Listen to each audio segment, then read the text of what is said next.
From Nothing to Now, Chapter 2. Believe in your purpose. Why are you here? What's your vision? What makes you so special? What were you made to give us? What good do you offer this universe? All of my life I have been a giver. I'm what a true Aquarius, right? Someone pouring my soul, my heart, every gift I have into other people's well-being.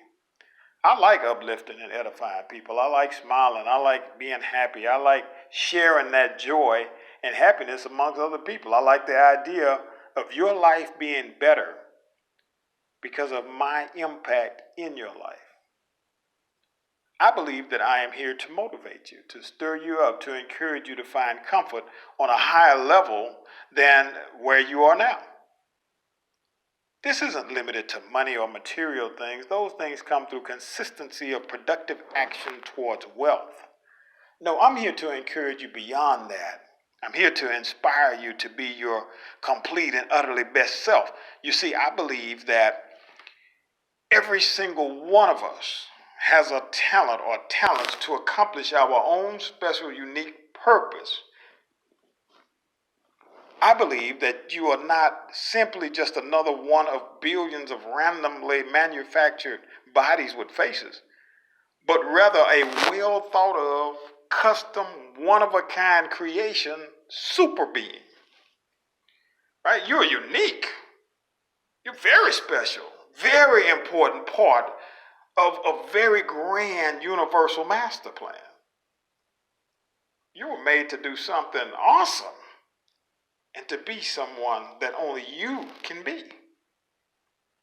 It's so important, so critical to your development to know that you have a very important role in this universe's grand master plan, that your creator thought that this whole universe just wouldn't be the same without you.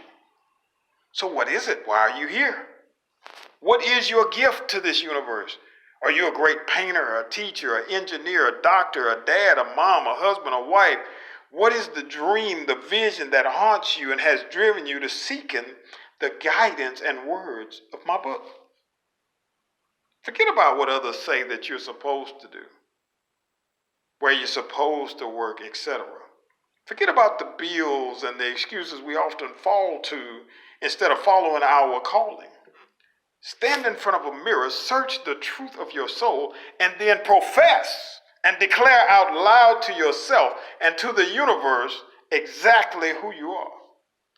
Remember our first exercise where you said who you are? Begin with these words, I am, and put in your full name.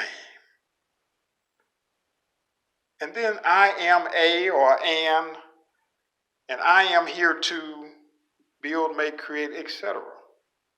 For example, here's my declaration to the universe and to myself.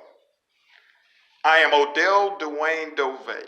I am God's ambassador and evidence of his existence. I am a great father to my children, a great son to my mother, a great brother to my siblings, a great friend. I am a successful businessman. I am a fantastic and very positive person. I am an inspirational and uplifting person. I am here to uplift, edify, and encourage others. I am here to stir up the hearts and minds of men and women to be greater than what they've limited themselves to and to have more than what they've settled for. My scars, then, are my proof of many battles overcome, and evidence to encourage you that if you persevere through the pain, you too will win and overcome your victories, and your battles can be won. Take the time now to write down who you are at your best potential, as if every good thing that you ever want to do will work out just perfectly. Congratulations, you just became that person. Whatever you just wrote down about yourself in your best form, the very best of you as you can see it. And remember, it's still limited. We're just in the flesh. The universe and the creator that made you has even greater things in store for you than even you can visualize and see. Sometimes we say, God, help us to pay the house note, and he has mansions, homes with no house notes in store for us. So sometimes we limit ourselves. But I want to congratulate you on becoming that person, because you just became that person. You just became whoever and whatever it is you just wrote down. It's not when you manifest it in the flesh and we can see it and it's tangible. It's not when you've done the 40 years of marriage and we're celebrating your 40th anniversary that you become the wonderful husband or wife that gets to the 40 years. It's the moment you decide that you're going to be that wonderful spouse and do everything in your power to get to the 40 years from day one to, right? So many times we think success is when we see the image of the person with the suit and the watch and the fancy this and the fancy that. That's not when they became successful. You become successful the moment you decide that you're going to be successful, right? There's a wonderful book that was written that said for you to start to think it and live as though it be so, even when it's not. Right? And that's not to tell you to lie to yourself or to fake it to other people. It's to say you are that person. What your vision is, what you see, that is you. That's the true you. In fact, when you are not that person as of yet, that's the lie.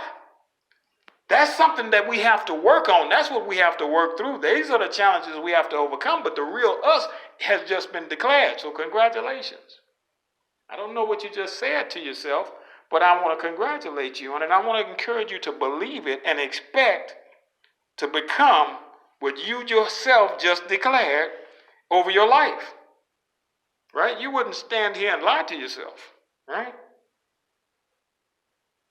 You wrote that. So, if you wrote it, why couldn't you become it? What distractions, what TV shows, sporting events, obstacles, heartbreaks, fears, or other negatives are you planning on bringing into your life that can or would keep you from being what you just said you were going to be? Are you planning on letting laziness, slothfulness, foolishness, or any other self-inflicted wounds back into your life to steal from you? Are you planning on keeping or bringing into your life people or persons that will take away from your purpose or from you being your best?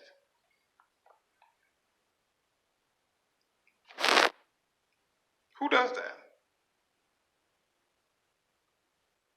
Who is or do you plan on meeting that's worth you settling for less than your best you? Right? How much more time do you have for other people's hate? They're hurting you. They're hindrances in your life. Right?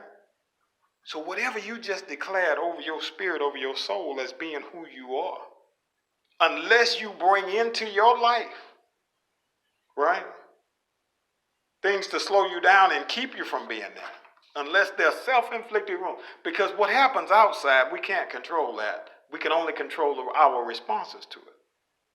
But our declaration on who we are, right, that is infinite. That is once declared, that is out there forever. It cannot be called back. Haven't you heard before that words spoken cannot be retracted?